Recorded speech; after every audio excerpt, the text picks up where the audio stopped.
Mesdames et messieurs, bonsoir et bienvenue dans ce journal qui revient avec vous sur l'actualité du Salon international de l'agriculture de Paris.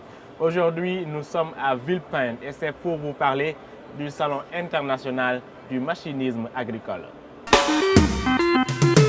Aujourd'hui, nous nous sommes rendus à Villepinte. Villepinte, vous le savez, rime avec le Salon international du machinisme agricole. C'est un salon qui a lieu tous les 2 ans et les fabricants du monde entier se retrouvent ici pour proposer leurs équipements. La délégation sénégalaise est venue voir ici le matériel agricole, à juste raison d'ailleurs, parce que le Sénégal veut faire de la mécanisation le moteur du développement de son agriculture.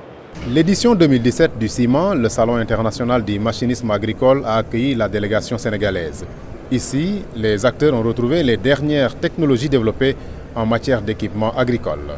Les premières retombées, ici nous pouvons quand même dénicher des partenariats avec les opérateurs économiques qui évoluent dans le matériel agricole, mais au-delà de ça aussi, tisser des relations afin de participer un petit peu au renforcement de capacité de nos chers producteurs, surtout en termes de formation en maintenance, formation en conduite des équipements, parce que vous savez, la plupart du temps, le principal problème au Sénégal, c'est que la quasi-totalité des bénéficiaires des équipements agricoles, surtout motorisés, ne maîtrisent pas trop la conduite appropriée. Donc par rapport à ces genres de rencontres, parfois on tisse des relations, on tisse des partenariats avec des gens supposés nous accompagner ultérieurement dans ce domaine-là.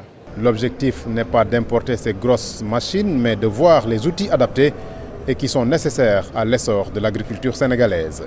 La grosse machinerie nous dépasse. Il nous faut absolument qu'on puisse nous fabriquer un matériel adapté à l'exploitation familiale pour des détenteurs et des détentrices de 2 à 50 hectares, tels que par exemple la moissonneuse-batteuse mini-combine, certaines lames niveleuses, des offsets, des rouleaux planeurs, des repiqueuses, des semoirs, vraiment tout adapté, qui ne coûtent pas cher, qui sont vraiment à la portée du petit producteur de l'exploitation familiale.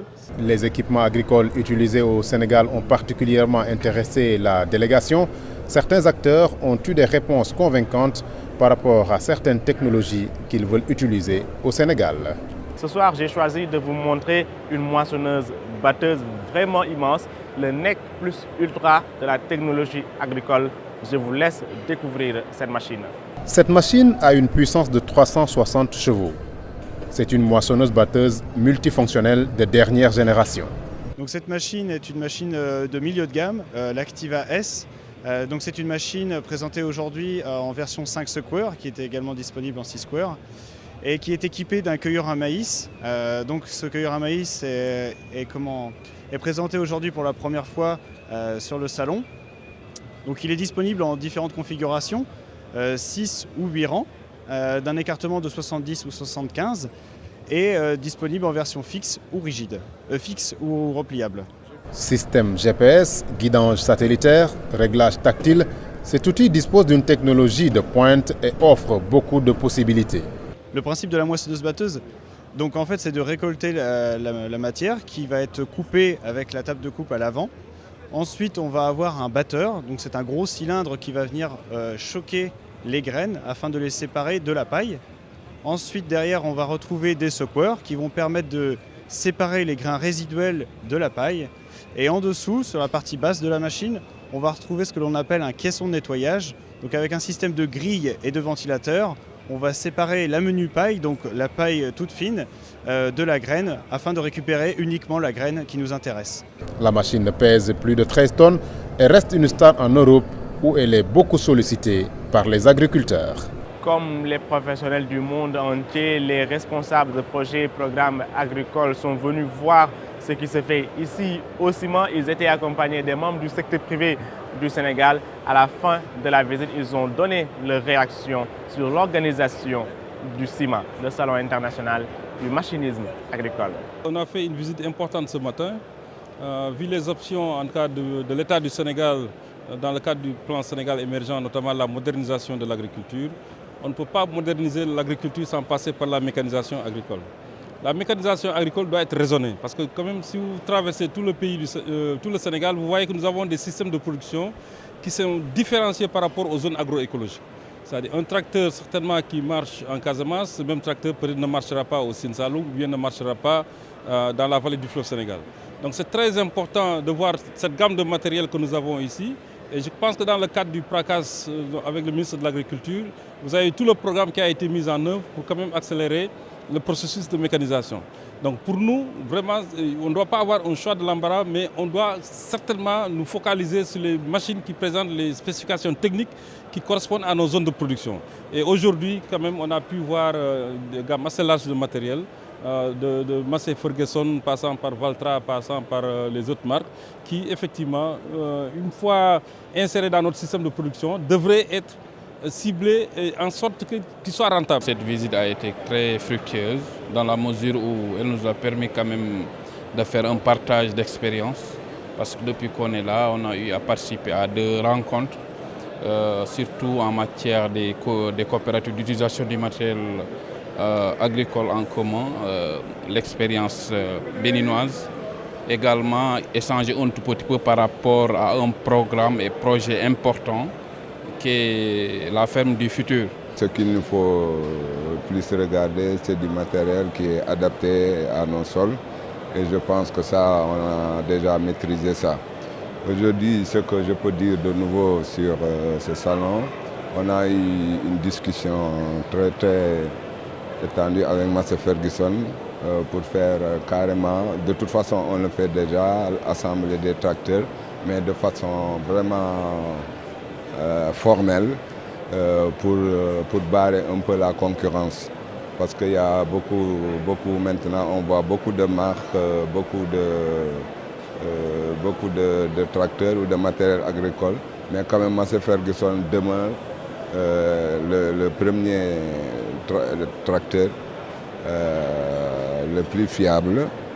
Le CIMA est d'abord un lieu d'inspiration et un lieu de rencontre qui permet de rencontrer des professionnels de l'activité du machinisme agricole et qui permet également de pouvoir adresser et parler des problèmes que nous pouvons rencontrer dans le domaine du machinisme agricole. Mais il est évident que ce n'est pas le matériel que nous voyons ici, qui est un matériel qui est très performant, qui est un matériel de haute technologie que nous allons répliquer au Sénégal. Et je me félicite du fait que le ministère de l'Agriculture soit présent en forte délégation pour rencontrer un certain nombre de fabricants et pour discuter d'un certain nombre de projets. Chers téléspectateurs, ce journal c'est à présent terminé. Merci à vous de l'avoir suivi. Je rappelle que ce soir, nous étions à Villepinte pour revenir avec vous sur l'actualité du Salon international du machinisme agricole. Demain, on retourne à Paris, porte de Versailles, pour revenir également avec vous sur l'actualité du Salon international de l'agriculture de Paris. Merci d'avoir choisi la RTS1. À demain. Au revoir.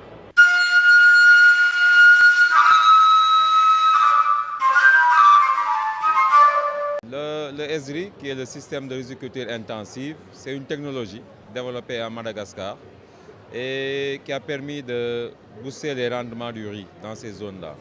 Donc depuis 2009, nous l'avons testé dans la zone de Toubacouta, dans le Fatick, en zone pluviale. Et nous avons vu que ça a donné des résultats assez intéressants pour le développement de la riziculture pluviale. C'est pourquoi depuis 2014, nous avons diffusé à grande échelle cette technologie qui permet d'augmenter les rendements de 100%. Parce qu'en moyenne, nous avons eu sur certains sites plus de 100% de rendement, d'augmentation. Mais le plus important, c'est la réduction de la quantité de semences qui est utilisée. D'habitude, nous utilisions 40 kg pour le semis. Avec le Esri, avec 10 kg, vous emblavez 1 hectare. Et aussi, vous utilisez moins d'engrais, parce que c'est la moitié de ce qui est nécessaire en engrais que nous utilisons, pour avoir des rendements qui sont autour de 4 à 6 tonnes à l'hectare, en zone pluviale, je vous dis.